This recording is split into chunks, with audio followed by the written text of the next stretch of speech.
అందరికీ హాయ్ అండి. Welcome back to Karna vlogs. నేను మీ కరుణకునండి. ఈరోజు మన రెసిపీ వచ్చేసి పచ్చాపలతోటి పొట్టు అండి. పొరుటు చాలా టేస్ట్గా ఉంటుంది కదండి. మనం ఎగ్తో ట్రై చేస్తూ ఉంటాం కదా, అలా కాకుండా పచ్చాపలతో ఒకసారి ట్రై చేయండి. చాలా ఇష్టంగా తింటారన్నమాట అందరూ. చేపలు అంటే ఇష్టపడిన వాళ్ళు కూడా. నేను పచ్చాపలను తీసుకొని శుభ్రంగా కడిగేసానండి. కడిగేసి దానిలో కొద్దిగా నిమ్మరసం ఉప్పేసి ఫ్రిడ్జ్లో అయితే పెట్టాను. ఒక అరగంట తర్వాత తీసి దానిలో కొద్దిగా సాల్ట్ వేసి వాటర్ పోసి స్టవ్ వెలిగించుకొని ఆ బాండీ తీసి స్టవ్ మీద పెట్టి కాసేపు అయితే ఉడికించుకున్నాను. ఇవి మరీ మెత్తగా ఉడకాల్సిన అవసరం అయితే లేదండి. కొద్దిగా ఒక సెగ తగిలితే సరిపోతుందనమాట. మరీ మెత్తగా అయినా బాగోదు, టేస్ట్ అనేది మారిపోతుంది కదా. ఇవి కొంచెం చల్లారిన తర్వాత పైన వీటికి స్కిన్ ఉంటుంది కదండి, ఆ స్కిన్ అంతా రిమూవ్ చేసేయాలండి. తర్వాత వీటిని ముళ్ళులు లేకుండా మొత్తం ఒలిచేసుకొని పక్కన పెట్టుకుందామండి ఈ చేపల్ని. ఇప్పుడు స్టవ్ వెలిగించుకొని ఇంకో బాండీ పెట్టుకొని ఆయిల్ అయితే వేయాలండి. బాండీ వేడెక్కాక ఆయిల్ వేడెక్కాక ఇందులో గరం మసాలా అయితే వేసుకున్నానండి, ఒక స్పూను. నీచు వాసన అన్నది లేకుండా ఉంటుంది కదా. ఈ కర్రీకి కొంచెం ఆయిల్ ఎక్కువగానే పడుతుందండి, ఇంకా తప్పదు మరి నాన్ వెజ్ ఇష్టపడేటప్పుడు. మరి ఇప్పుడు ఈ ఆయిల్ అంతా వేడెక్కాక మనం కొద్దిగా ఒక ఉల్లిపాయనైతే సన్నగా తరుక్కొని వేసానండి.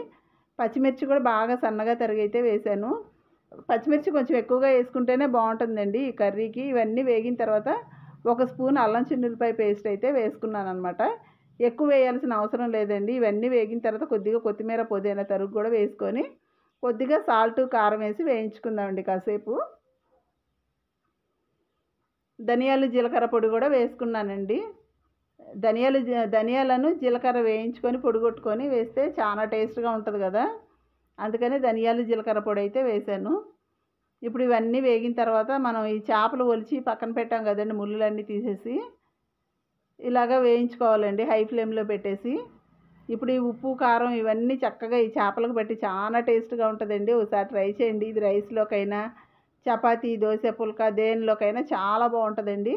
ఇప్పుడు ఇందులో నేను కొద్దిగా చాట్ మసాలా అయితే యాడ్ చేస్తున్నానండి. చాట్ మసాలా వేయటం వల్ల అండి ఫ్లేవర్ అన్నది టేస్ట్ ఇంకా కొంచెం రెట్టింపు అవుతుంది అనమాట. దీన్ని హై ఫ్లేమ్లో పెట్టేసి మనకి బాగా పొడి కూరగా కావాలన్నా చేసుకోవచ్చు, ముద్ద కూరగానన్నా చేసుకోవచ్చు అండి. మరీ డీప్ ఫ్రై చేసుకుంటే పొడి కూరలాగా అవుతుంది అనమాట. చక్కగా వేగిపోయింది, చూసారు కదండి. చాలా టేస్ట్గా ఉంటుందండి. ఒకసారి ట్రై చేయండి. ఇప్పుడు దీనిలో కొంచెం మనకి ముళ్ళులు ఏమైనా ఉన్నా కానీ ఇలా మనం వేయించే ప్రాసెస్లో అయితే ఇంకా సన్న ముళ్ళు ఏమైనా ఉన్నా బయటకు వచ్చేసిద్దండి, చక్కగా తీసేసేయచ్చు అనమాట. ఇప్పుడు మనకు నచ్చితే కొద్దిగా నిమ్మరసం పిండుకుంటే చాలా బాగుంటుందండి. కొద్దిగా ఇంకొంచెం గరం మసాలా కావాలనుకుంటే గరం మసాలా కూడా యాడ్ చేసుకోవచ్చు అనమాట. ఇంకంతేనండి, చాలా సింపుల్ అండి. కాకపోతే నిమ్మరసం పిండాక స్టవ్ అన్నది ఆఫ్ వేసుకోవాలండి.